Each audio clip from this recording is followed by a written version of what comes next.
Hello student, हम लोगों ने पिछले वीडियोस में टेस्टिस के बारे में डिस्कशन किए थे। डिफरेंट हार्मोन जो टेस्टिस से आता है। आज हम लोग डिस्कस करेंगे ओवरी से कौन कौन सा हार्मोन रिलीज हो रहा है। देखो, हम लोग सिर्फ हार्मोन ही नहीं देख रहे हैं, हार्मोन के साथ साथ मेल और फीमेल रिप्रोडक्टिव पार्ट का भी डिस्कशन हो रहा है। ये चीज जब हम लोग रिप्रोडक्टिव सिस्टम ह्यूमन का डील करेंगे तो आपको काफी ज्यादा हेल्प करेगा, क्योंकि most of the parts will be repeated and it would be helpful. This is ovary as an endocrine gland. Ovary female primary sex organ है, मेसोडर्मल इन ओरिजिन है, present in the pelvis region. पिछले videos में हम लोगों ने discussion किए थे कि up to 6 weeks of gestation period, indifferent gonad is present. It has both the male and female part. It has the potential to give rise the male part as well as female part, depending upon the sex chromosomal complements. If the XY sex chromosome present, the Y chromosome is having the TDF factor or gene, testicular determining factor. It transforms the indifferent gonad into the testis. Hence, male reproductive parts develop. In case of female, XX chromosome present, there is no TDF gene, hence ovary develops. This is a rough sketch of an ovary. Primordial ovarian follicle बनता है। इस follicle में उगोनियम होता है centre में, कुछ surrounding flat sales. ये primordial follicle करीब 7 मिलियंस हो जाता है जब 5 महीना का फीटस होंगे पेट में। इसके बाद ये फॉलिकल का डीजेनेरेशन शुरू हो जाता है। ये डीजेनेरेशन का प्रोसेस चलता है करीब 50 साल तक। डीजेनेरेशन प्रोसेस चलते रहेगा और sexual maturity that is puberty आएगा। नॉर्मल टाइम अगर ले 14 ईयर्स एज में फीमेल रिप्रोडक्टिव लाइफ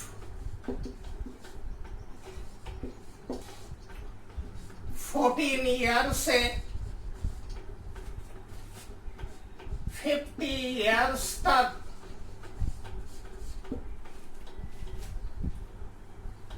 14 ईयर्स में puberty,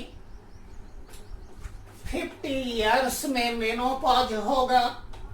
that is menstrual cycle permanently cease हो जाता है, रुक जाता है। अगर हम लोग देखें तो 36 years फीमेल रिप्रोडक्टिव लाइफ, इनमें से भी हम लोग 4 साल और माइनस कर देंगे। 32 years net female reproductive life. आपको लग रहा होगा 36 होना चाहिए सर, 4 साल क्यों माइनस कर दिया? और इसके पीछे रीजन से, जो रीजंस हम लोग मेंस्ट्रुअल साइकिल में डील करेंगे, देखेंगे कि क्यों 4 साल और हम लोगों ने माइनस कर दिए। तो net female reproductive life 32 years हुआ। अब आप आगे देखो,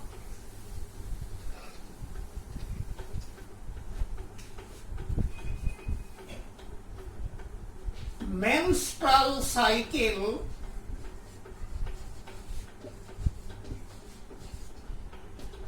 का ड्यूरेशन 28-29 डेज का है।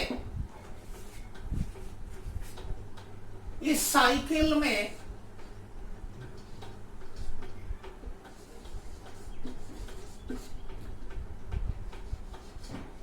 फोर्टीन्थ डे में जेनरली ओव्यूलेशन होता है, दैट इज एग ओवरी से रिलीज होगा। हम लोग इस बात को थोड़ा सा अब देखें, यहां को रिलेट करें। Primordial ovarian follicle 2 months old foetus में बनना शुरू हो गया। आप सिंपली बोलो कि ओवम एग बनने का प्रोसेस शुरू हो गया है। जब 5 महीना का फीटस होंगे तो करीब 7 मिलियन प्राइमोर्डियल फॉलिकल बनेगा। इसके बाद डिजेनरेशन शुरू होता है। फीमेल रिप्रोडक्टिव लाइफ में एवरी मंथ में, मीन्स एवरी मेंस्ट्रुअल साइकिल में 6 से 10 प्राइमोर्डियल फॉलिकल का सिलेक्शन होता है, रिक्रूटमेंट होगा। इसका फर्दर मैचुरेशन शुरू होगा। कौन सा केमिकल ये रिक्रूटमेंट करेगा, ये हम लोग आगे देखेंगे मेंस्ट्रुअल साइकिल में। यहां 6 से 8 में से सिर्फ एक जेनरली फुली मैच्योर होगा, जिसको बोलेंगे मैच्योर ओवेरियन फॉलिकल या ग्राफियन फॉलिकल। इस फॉलिकल के अंदर कई चीज होगा। हम लोग सिर्फ 3 गो सेल्स देखे। एक थीका सेल जो कवर के फॉर्म में रहता है, इसका 2 लेयर्स होता है। इसके अंदर होगा ग्रेनुलोसा सेल और होते हैं डेवलपिंग ओवम या egg. This is the mature ovarian follicle. इस ओवेरियन फॉलिकल से ओवम रिलीज होगा under the influence of LH luteinizing hormone. ये ओव्यूलेशन एक नॉर्मल मेंस्ट्रुअल साइकिल में जेनरली 1/14th डे होता है। ओव्यूलेशन के टाइम में ओवम के साथ साथ ग्रेनुलोसा सेल भी कुछ बाहर आ जाएगा। इसके बाद जो कुछ ग्रेनुलोसा सेल रहेगा और थीका सेल में रैपिड डिवीजन होगा under the influence of LH. ये पूरे बॉडी सेल से भर जाता है।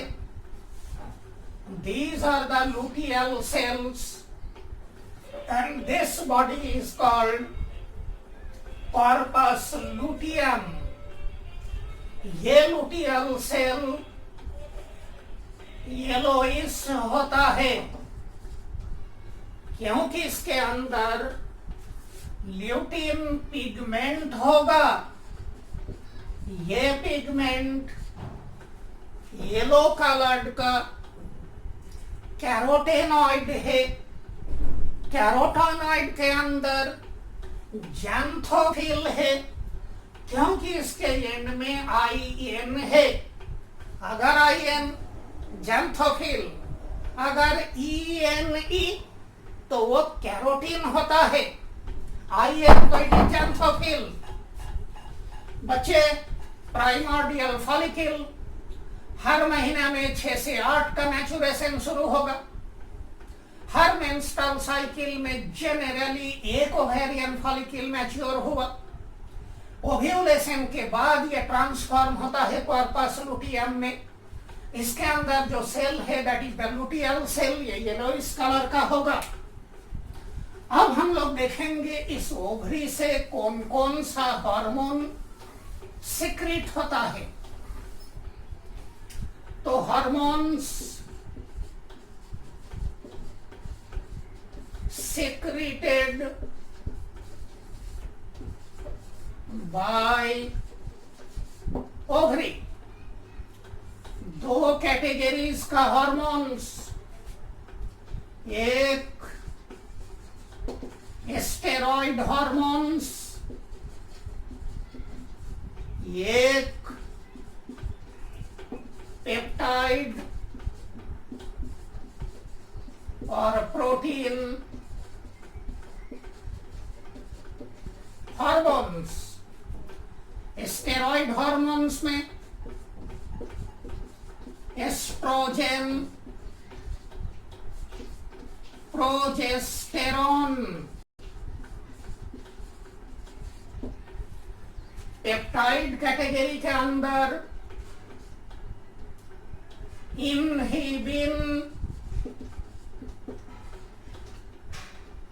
ये inhibin B, activin,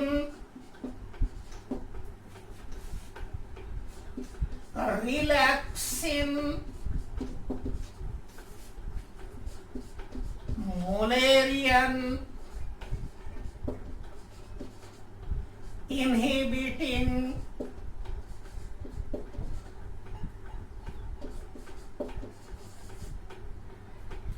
substance that is MIS, या इसको आप बोले एंटी मुलेरियन हार्मोन, या आप इसको बोले मुलेरियन इनहिबिटिंग हार्मोन, जो हम लोग पिछले वीडियो में ये सब नाम देखे थे।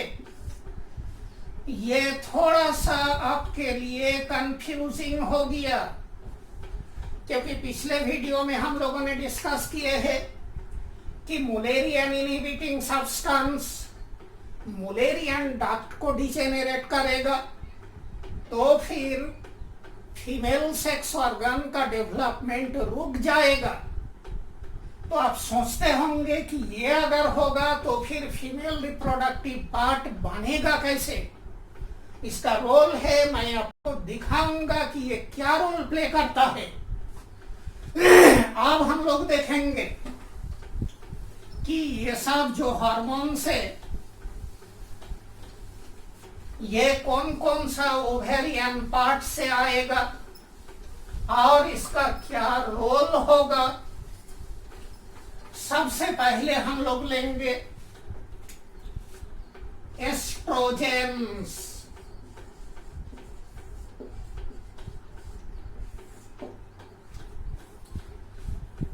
देखो, अगर मैं बच्चे से ये पूछूं कि रे बच्चा एक एंड्रोजन का एग्जाम्पल दो, तो बच्चे फट से बोल देते हैं सर टेस्टोस्टेरोन। अब अगर मैं उसी बच्चे से पूछूं एक एस्ट्रोजन का नाम बोलो, तो मोस्टली बोलते हैं एस्ट्रोजन। एस्ट्रोजन तो एस्ट्रोजन है, एस्ट्रोजन के अंदर फिर कहां से आ जाएगा दूसरे हार्मोन। तो देखो, एस्ट्रोजन एंड्रोजन के जैसे एक जेनेरिक नेम हुआ, इसके अंदर कई हार्मोन्स आते हैं जो फीमेल सेक्स हार्मोन्स, जिनमें से मोस्ट पावरफुल है एस्ट्रेडियोल, फिर आता है एस्ट्रोन,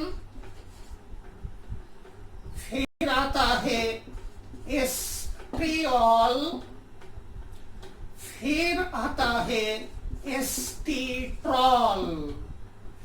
ये 4 गो एस्ट्रोजेंस हुआ। इनमें से ये होता है मोस्ट पोटेंट। चारों हार्मोन स्ट्रक्चरली क्लोजली रिलेटेड होता है। हम लोग देखते हैं ये चारों हार्मोन ओवरी के कौन सा पार्ट से आएगा। हम लोग लेते हैं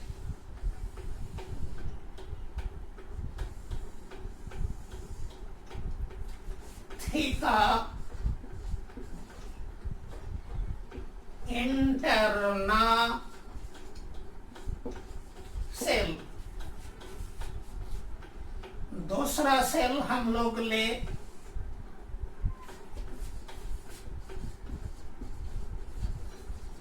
ग्रैनुलोसा सेल, जो मैंने आपको दिखाए हैं थोड़ी देर पहले। बच्चा, एक इंपॉर्टेंट पॉइंट, थीका सेल में एलएच रिसेप्टर है, not in the granulosa cell। Granulosa cell के मेम्ब्रेन में एफएसएच रिसेप्टर है। इंपॉर्टेंट पॉइंट है। जितने स्टेरॉइड हार्मोन इसके मदर कोलेस्टेरॉल, ये कोलेस्टेरॉल थीका सेल के अंदर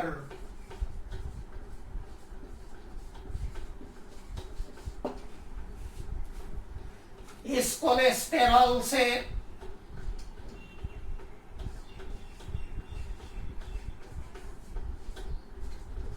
प्रोजेस्टेरोन बनेगा। इस प्रोजेस्टेरोन से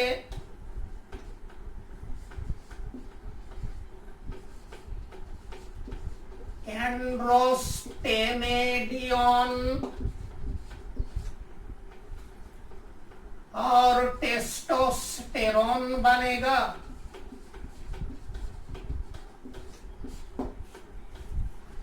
ये दोनों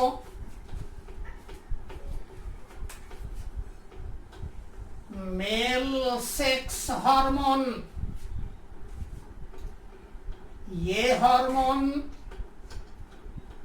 ग्रैनुलोसा सेल में आएगा और कुछ हार्मोन ब्लड में मिलेगा। एंड्रोस्टेनोडियोन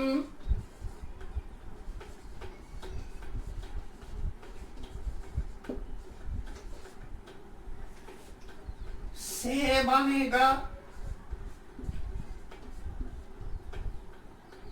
एस्ट्रोन टेस्टोस्टेरोन से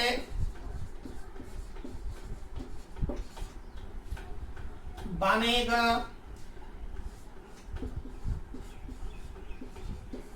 एस्ट्रेडियोल। ये हार्मोन ग्रैनुलोसा सेल से रिलीज हुआ।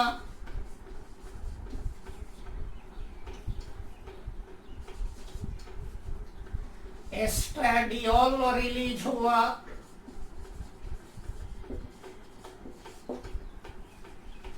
ये दोनों हार्मोन इंटरचेंजेबल,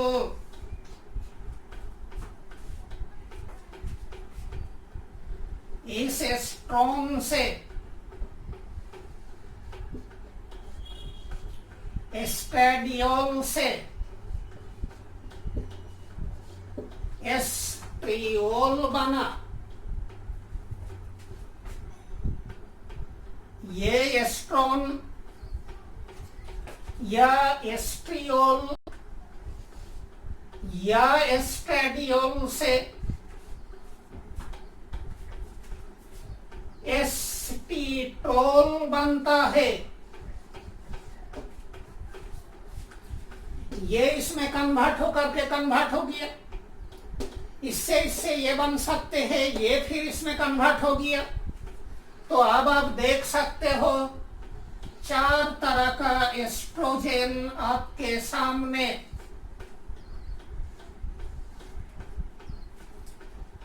एक पॉइंट आप याद रखिएगा,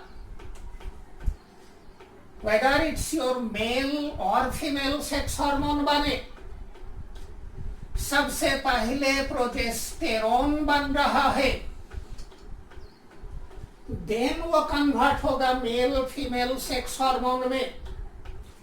ओवरी में थीका सेल में मेल सेक्स हार्मोन बनता है।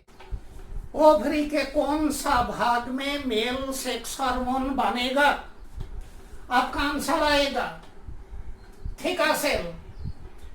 उस मेल सेक्स हार्मोन का क्या होता है? तो आपका आंसर होगा मोस्टली वो हार्मोन ग्रैनुलोसा सेल में एरोमेटाइज होता है फीमेल सेक्स हार्मोन में।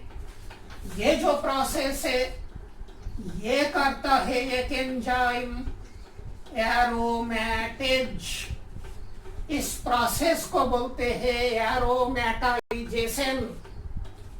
कुछ मेल सेक्स हार्मोन रिलीज होगा ब्लड में और फीमेल बॉडी में सर्कुलेट होंगे। यहां आपको मैं एक पॉइंट बता दूं।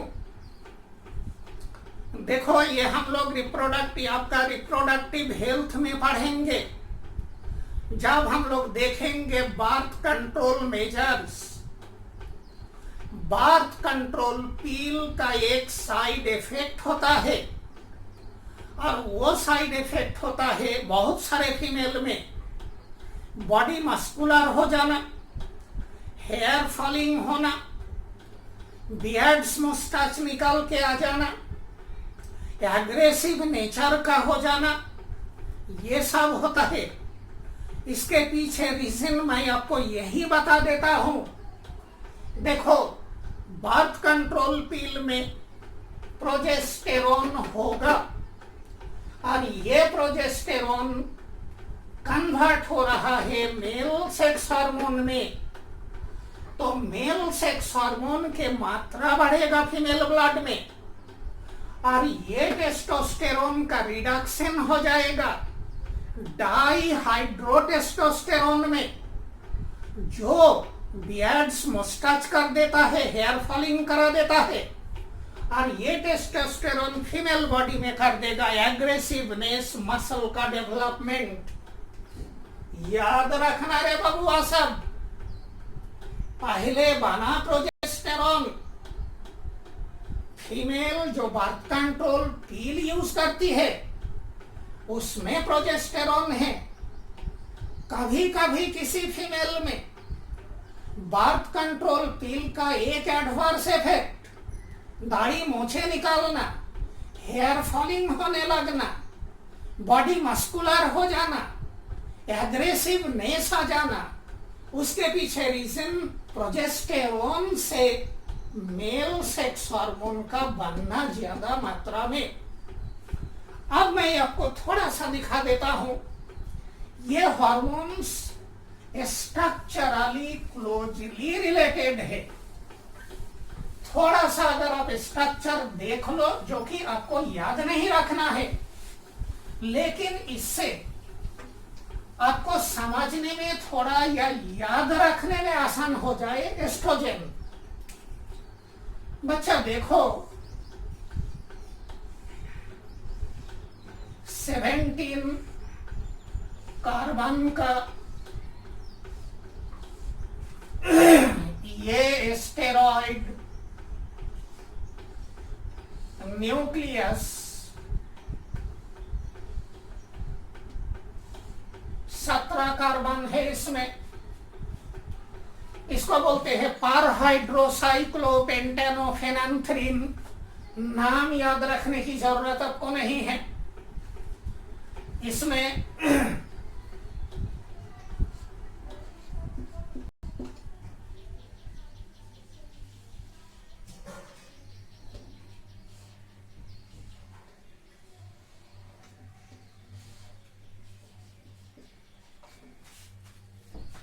ये हो गया आपका एस्ट्रोन।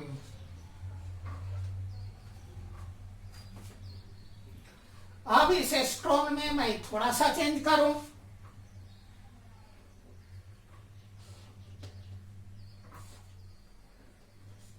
OH H, तो ये हो गया एस्ट्रेडियोल। यही सबसे पोटेंट एस्ट्रोजन। अगर मैं इसमें थोड़ा और चेंज करूं तो ये हो गया एस्ट्रियोल। अगर मैं इसमें थोड़ा और चेंज कर दूं तो ये हो गया एस्टिट्रॉल। तो आप देख सकते हैं स्लाइट एच हमने ऐड करके दिया और आपका अलग अलग एस्ट्रोजन जो है ना बनते दिया। अब आप इसी स्ट्रक्चर से रिलेटेड है, तो मैं आपको स्ट्रक्चर यही दे देता हूं। प्रोजेस्टेरोन का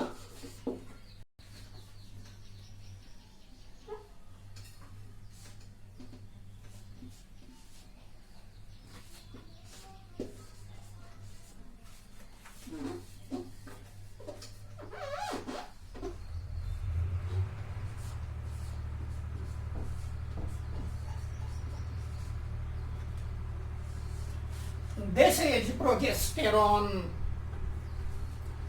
बच्चा, अब आप लोगों ने एस्ट्रोजन देख लिए हैं।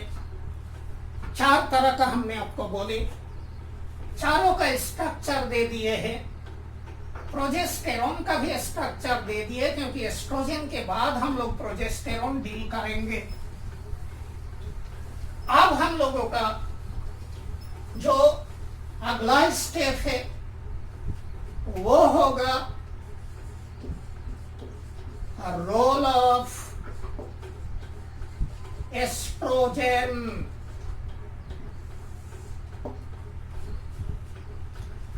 ये रोल देखने के लिए फीमेल रिप्रोडक्टिव पार्ट का थोड़ा सा हमें स्ट्रक्चर लेना होगा, तब मैं आपको अच्छे से समझा सकता हूं।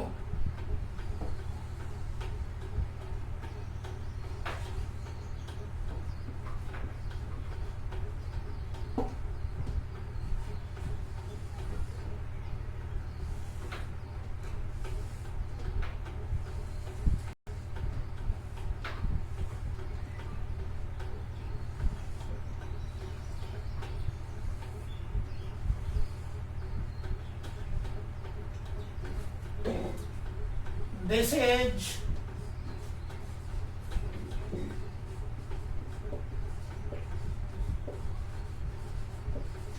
फैलोपियन ट्यूब, इसका ये Solan part ampulla, finger like projection से फिमरी, सिलिएटेड सेल्स होगा, ग्लैंड्यूलर सेल्स होगा,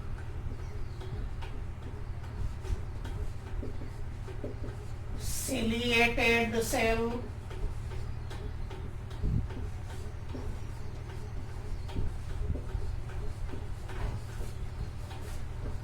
ग्लैंड्यूलर सेल, ये uterus,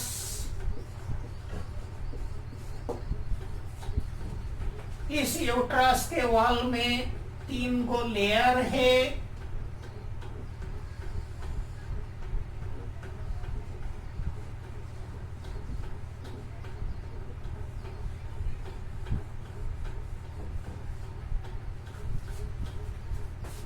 Innermost layer endometrium, middle layer myometrium, इसमें है स्मूथ मसल,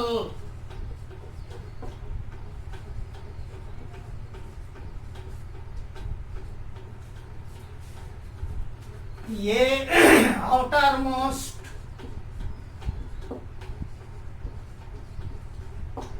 इपीमेट्रियम, ये सेरोसा है। दिस पार्ट इज सर्विक्स, ये lower most part of uterus. Cervix के अंदर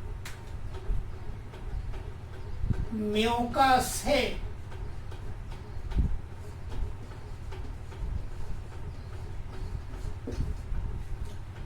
This is the vagina,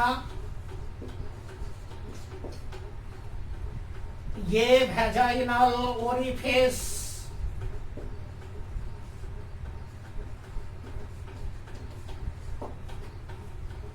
इस vaginal orifice के पास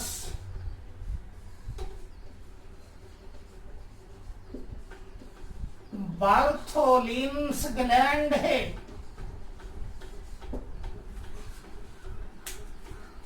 यहां ग्लैंड ऑफ स्कीनी है। तो देखो, ये फीमेल रिप्रोडक्टिव ट्रैक्ट, इसके ऊपर एस्ट्रोजन का क्या क्या इफेक्ट होगा वो हम लोग देखेंगे। सबसे पहले हम लोग ले इफेक्ट ऑन द फैलोपियन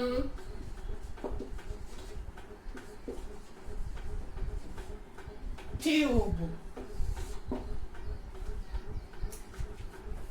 देखें, इस फैलोपियन ट्यूब के आउटर ओपनिंग के मार्जिन में फिंगर लाइक प्रोजेक्शन से, जिसको फिमरी बोलेंगे, ये सिलिएटेड है।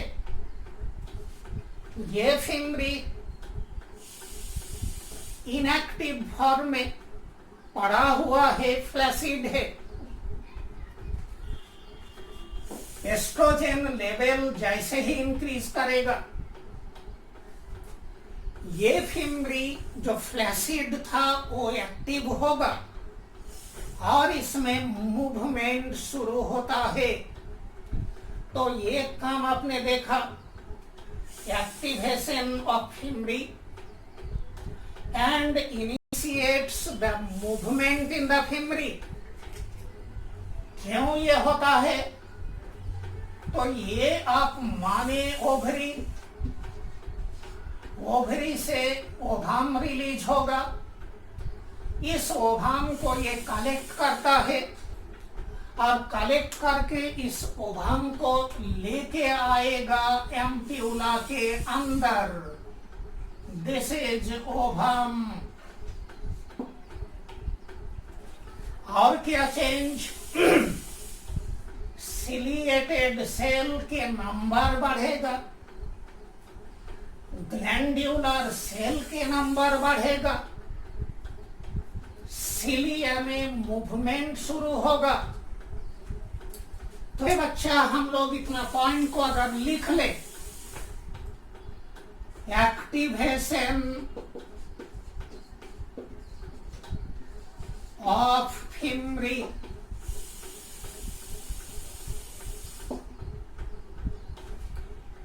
Movement of fimbria,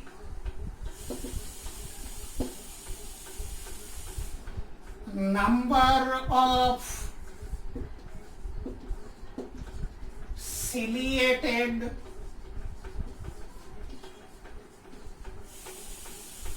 and glandular cell increases, movement of cilia starts। अब हम लोग देखें इफेक्ट ऑन द यूटेरस। इस यूटेरस के ऊपर क्या इफेक्ट पड़ता है? समझो चीज को। मेंस्ट्रुअल साइकिल में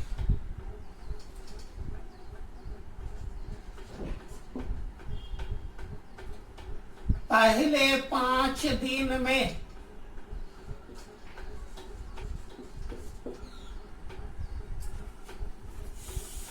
ये जो एंडोमेट्रियम है ये टूटेगा,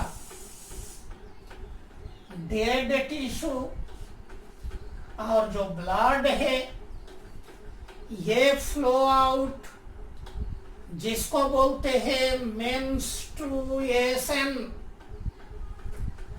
यहां ये टूट जाएगा। अब इसका फिर रीग्रोथ होना है। इसका रीग्रोथ करते हैं एस्ट्रोजन।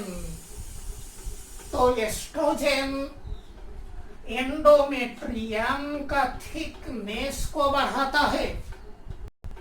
एस्ट्रोजन का माइटोजेनिक इफेक्ट है। किसको हम लोग बोलेंगे माइटोजेन? जो केमिकल सेल डिवीजन को इंड्यूस करे वो माइट्रोजन। एस्ट्रोजन माइटोजेनिक है, ये सेल डिवीजन को इंड्यूस करता है यूटेरस में। आप प्लांट के केस में पढ़े होंगे साइटोकाइनिन, प्लांट हार्मोन, जिसका माइटोजेनिक इफेक्ट होता है, इसलिए उसका नाम दिया गया है आपका साइटोकाइनिन। तो क्या निकल के आया? जैसे ही मेंस्ट्रुएशन के टाइम में एंडोमेट्रियम का स्लॉगिंग होगा, टूट जाएगा, दोबारा उस एंडोमेट्रियम का ग्रोथ करते हैं। That is the mitogenic effect of estrogen. तो क्या देखे हम लोग? इंक्रीजेज द thickness of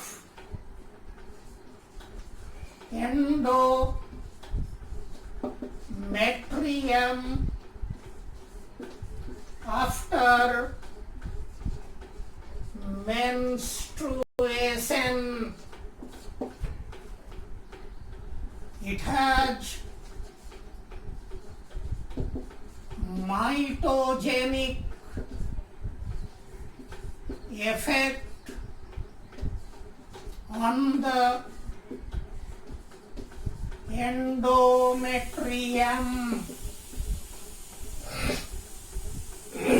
बच्चा रे, अगर एस्ट्रोजन को नहीं रोका जाए तो ये इसका थिकनेस को बढ़ाते चलेगा.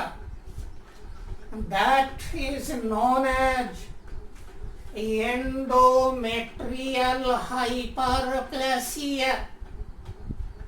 इस एस्ट्रोजन का माइटोजेनिक इफेक्ट को इनहिबिट करता है प्रोजेस्टेरॉन, जो हम लोग उसमें लिखाएंगे. अगर किसी को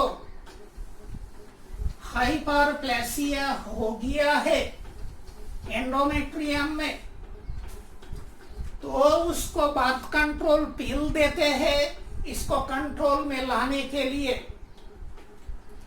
बच्चा, एस्ट्रोजन का यूटेराइन वॉल के ऊपर एक और रोल है. यहाँ ये जो स्मूथ मसल है, इसमें एस्ट्रोजन माइल्ड कॉन्ट्रैक्शन कराता है. तो क्या एक रोल निकल के आया और mild contraction of uterine smooth muscle, इसको भी रोकना है.